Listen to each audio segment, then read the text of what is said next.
కృష్ణ, ఏంటి బంగారం? ధర్మం 4 కాళ్ళ మీద నడుస్తుందంటారు కదా, అవేంటో తెలుసా నీకు? తెలీదు బంగారం. పురాణాల్లో నేను కొంచెం వీకు, నీకు తెలిస్తే నువ్వు చెప్పు. Outgoing call, incoming call, missed call, con call. అబ్బబ్బబ్బబ్బబ్బబ్బా! ఏం బ్రెయిన్ బంగారం ఇది! నువ్వు తోపు, నువ్వు షార్ప్, నువ్వు సూపర్, నువ్వు డోపర్, నువ్వు బంప్.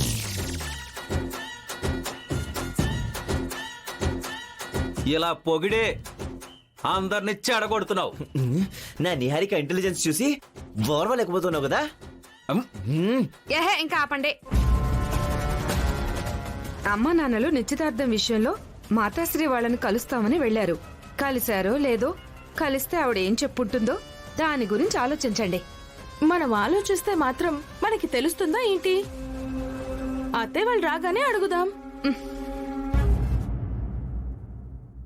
అదిగో వచ్చేస్తున్నారు.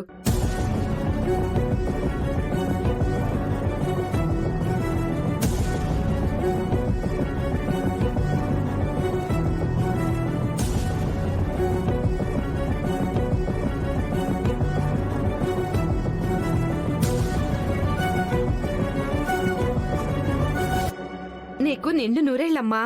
ఇప్పుడే మీ గురించి తలుచుకున్నాం. మీరు పెట్టిన టెన్షన్స్ వల్ల సగం ఆయుష్లు తగ్గిపోయి ఉంటాయి. నిండు నూరేళ్లు షష్టి పూర్తులు ఎక్కడ జరుగుతాయి? నువ్వు గమ్మునుండవయ్యా అపసకన పక్షి. అమ్మా, మాతాజీని కలవడానికి వెళ్లారా? అవును శ్రీకర్. ఎందుకు? ఆమె సలహా తీసుకుందామని వెళ్ళాం. మాతాజీ ఏం చెప్పింది? నిశ్చితార్థం సమయంలో మన కులదైవం అన్నపూర్ణదేవి ఉండడం మంచిదని చెప్పింది. పెద్ద మెలికే పడిందిగా. అవని దగ్గర నుంచి మనం తీసుకురావడం కష్టం కదా మరి. వెళ్ళి అడుగుదాం, తప్పే ఉంది. వెళ్ళి అడిగామమ్మా, ఇస్తానంది. మరింకే, హ్యాపీనే కదా. మరి మొహాలు ఎందుకంత దిగులుగా పెట్టారు? విగ్రహాన్ని మనం ఎటు బయటికి తీసుకురాలేము. తనను తీసుకురమ్మని అడిగాం. అందుకు తను మనకు కండిషన్ పెట్టింది. అవకాశం దొరకాలే గాని ఆడుకుంటుంది. ఇంతకీ ఏం కండిషన్ పెట్టింది?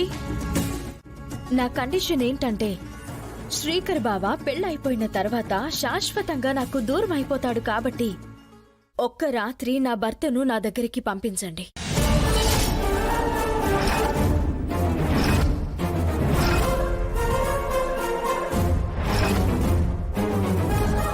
రాత్రంతా నాతోనే ఉండిపోవాలి. సూర్యాస్తమయం నుండి సూర్యోదయం వరకు నా దగ్గరే ఉండిపోవాలి. వాడు మీ ఇంటికి ఎందుకు రావాలి? వాడితో ఏం పని నీకు? అది మీకు అనవసరం. భార్యాభర్తల మధ్య 1,00,000 ఉంటాయి. అన్నీ విడమర్చి చెప్పుకుంటారా ఏంటి? ఎప్పటికైనా మీరందరూ నన్ను అర్థం చేసుకుంటారు అని, మీ అంతటా మీరు మమ్మల్ని కలుపుతారు అని అనుకున్నాను. అటువంటి ఆశలకు ఇంకా అవకాశం లేదు అని అర్థమైంది.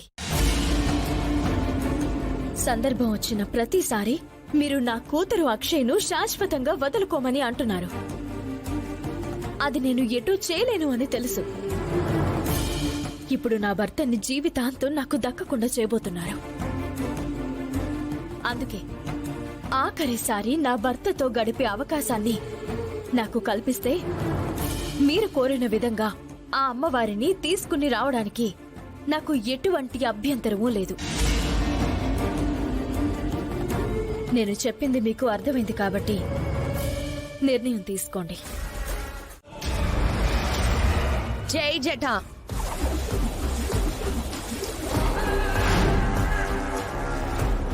చెప్పు మాయా. నా తల్లిదండ్రులుగా ఈ ఇంట్లో ఉన్నవారు ఇంకా నేను తమ సొంత కూతుర్నన్నట్టుగా మాట్లాడుతున్నారు. కానీ ఈ మధ్య వారికి నా మీద చిన్న చిన్న అనుమానాలు మొదలయ్యాయి. నా పుట్టుక వివరాలు నాకు ఇదివరకే తెలుసన్న విషయం వాళ్ళకి తెలీదు. వాళ్ళు నా ముందు నటిస్తున్నట్టే నేను వాళ్ళ ముందు నటిస్తున్నాను. బయటపడకుండా భద్రంగా ఉంటున్నాను. కానీ ఈ మధ్య వారికి నా మీద చిన్న చిన్న అనుమానాలు మొదలయ్యాయి. నా వ్యక్తిగత గదిలో ఏదో జరుగుతుందని వారి ఊహకు అందింది. వాళ్ళకి నిజాలు తెలియడానికి ముందే నేను బయటపడగలనా? ఇంకా ఎన్నాళ్ళు ఇంట్లో ఉండాలి? ఆనాడు నువ్వు ఈ అడవి తల్లి ఒడిలోంచి వారి ఒడిలోకి చేరుకునేలా నేనే చేశానని గూడెం ప్రజలకు, మనము నమ్ముకున్న ఈ దైవానికి తెలుసు. కార్యసాధన కోసం నిన్ను బయట సమాజంలోకి పంపించాను. అన్నీ సాధించుకున్నావు, ముక్కు పుడకను తప్ప. దానిని కూడా విజయవంతంగా సాధించుకున్నావంటే మనం కోరుకునే శక్తులు మనకు సిద్ధిస్తాయి. అప్పుడే మనం ధైర్యంగా బాహ్య ప్రపంచంలోకి వెళ్ళి జనజీవన స్రవంతిలో కలవగలం. మన పథకం ప్రకారం శ్రీకర్ని పెళ్లి చేసుకో, ముక్కు పుడకని అందుకో, తీసుకొచ్చి ఇక్కడ అమ్మవారికి సమర్పించుకో. అప్పుడు నీకున్న బంధాలన్నింటినీ తెంచుకొని ఇక్కడికి వచ్చేయొచ్చు. మా అందరితో కలిసి ఉండిపోవచ్చు. తిరిగి వెళ్ళవలసిన అవసరం ఉండదు, సరేనా? సరే సామి. అప్పటి వరకు నీ పుట్టుక రహస్యాలు ఎవ్వరికీ తెలియనివ్వకు. అడవి జాడ రహస్యంగా ఉంచు. అలాగే సామి. సామి చెప్పిన విధంగా నా తల్లిదండ్రులుగా ఉన్న వారికి నా శక్తుల గురించి, మేము చేయబోతున్న కార్యం గురించి తెలియనివ్వకుండా జాగ్రత్తగా ఉంటాను.